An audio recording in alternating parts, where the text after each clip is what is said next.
जयंती मनाने का सीधे कारण है, जो जात वर्ग क्षेत्र धर्म अपने पुरखों का सम्मान नहीं करता वो कभी आगे नहीं बढ़ता। और पुरखे भी ऐसे हों जिन्होंने 12,776 मंदिरों का निर्माण किया हो, पुरखे भी ऐसे हों। अगर इंग्लैंड में बच्चा रोता था तो मैम कहती थी चुप हो जा नहीं तो होलकर आ जाएगा।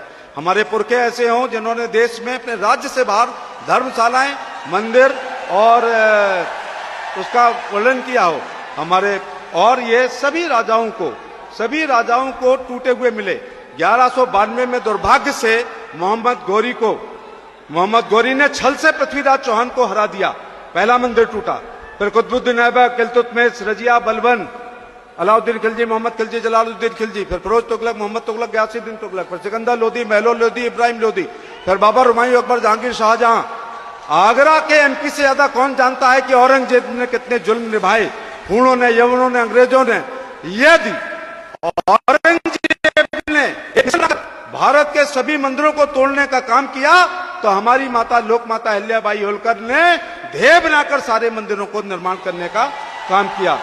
इसमें त्र्यंबकेश्वर, इसमें कृष्णेश्वर, इसमें ओमकारेश्वर, इसमें भीमाशंकर, दक्षिण के रामेश्वर, मल्लिकार्जुन, श्रीशैलम, हमारे उज्जैन ज्योतिर्लिंग, काशी विश्वनाथ उनके बहुत प्रिय था, उत्तर में केदारनाथ, तो वैद्यनाथ, तो नागेश्वर, तो सोमनाथ, तो गया जी, सब जगह अहिल्या जी ने काम करने का काम किया है। होलकरों का राज सनातन धर्म की चौकियां कहलाती थी, जिस पर आज हम लोग भी पूरी तरह काम कर रहे हैं।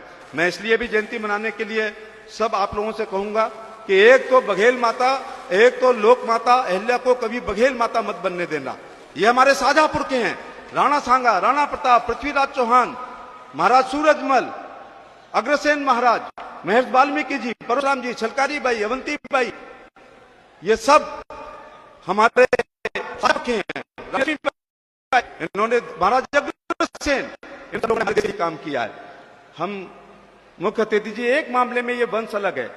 1947 से पहले राजा रानी की पेट से पैदा होने वाला बड़ा बेटा राजा बनता था। एक ही वंश है जिसने तलवार से, युद्ध से, पराक्रम से, वीरता से अपने राजवंश को स्थापित किया। जो छोटे बच्चे हैं, इतिहास नहीं पता है, एक लड़का भेड़ें चरा रहा था, सेनापति गुजर रहा था, लड़के ने ऊपर से पत्थर मारा, सेनापति का सिर फूट गया। लड़के को पकड़ के बुलाया गया, तूने क्यों मारा है? उसने कहा मैंने तुम्हें मुगल समझ के मारा है क्योंकि तुमने संभाजी महाराज की हत्या की है। उसने कहा नहीं, हम तो मुगल नहीं है, हम तो पेशवा हैं, माफी मांग। लड़के ने कहा आप माफी नहीं मांगेंगे, चाहे मुगल हो या पेशवा हो। ऐसे जवाब से गर्दन कट जाती है या सम्मान मिलता है। ये पाल बघेल धनगर समाज की इतिहास की नींव की पहली ईंट उस लड़के ने रख दी। उसने कहा फौज में भर्ती होगा, लड़का भर्ती हो गया। अगले दिन युद्ध में जीत का कारण बजा, 50 घोड़े की मनसबदारी दे दी गई। इसके बाद 66 युद्ध जीते हैं और प्रमोशन पाते पाते सूबेदार हो गया। तो जो पत्थर मार के तलवार की दम पर सारा चरवाहा वंश को होलकर वंश में तब्दील करने वाले उस लड़के का नाम है सूबेदार मल्हार राव होलकर। फिर मल्हार राव होलकर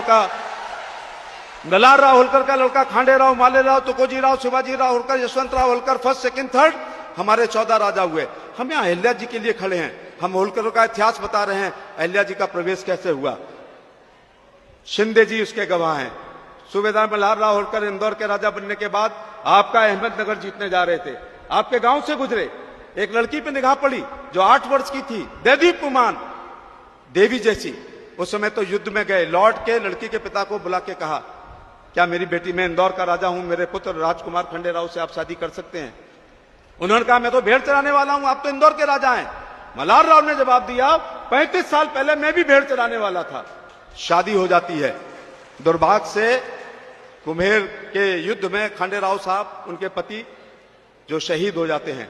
अहिल्याबाई होलकर उस समय की प्रथा के अनुसार सती होने जा रही थी। सूबेदार मल्हार राव होलकर ने कहा तुम मेरी बेटी हो, सती नहीं होंगे, मैं बूढ़ा हूं, नाती छोटा है, यदि तुम सती हो गई इंदौर पे हमले हो जाएंगे। आज मोदी जी के नेतृत्व में, योगी जी के नेतृत्व में, उपराष्ट्रपति जी के मार्गदर्शन में हम महिला सशक्तिकरण पे काम कर रहे हैं। लेकिन हमारे पुरखे मल्हार राव होलकर ने 250 साल पहले सती न होकर के इंदौर की कुर्सी पे बैठाकर महिला सशक्तिकरण का सबसे बड़ा उदाहरण देने का काम किया। मल्हार राव होलकर ने पुत्रवधू बनाई, लेकिन अहिल्या जी रानी से महारानी, महारानी से राजमाता, राजमाता से लोकमाता, लोकमाता से देवी, और पुण्य श्लोका बनने का काम, लंबा सफर उनने अपने पुण्य कर्मों से करने का काम किया है।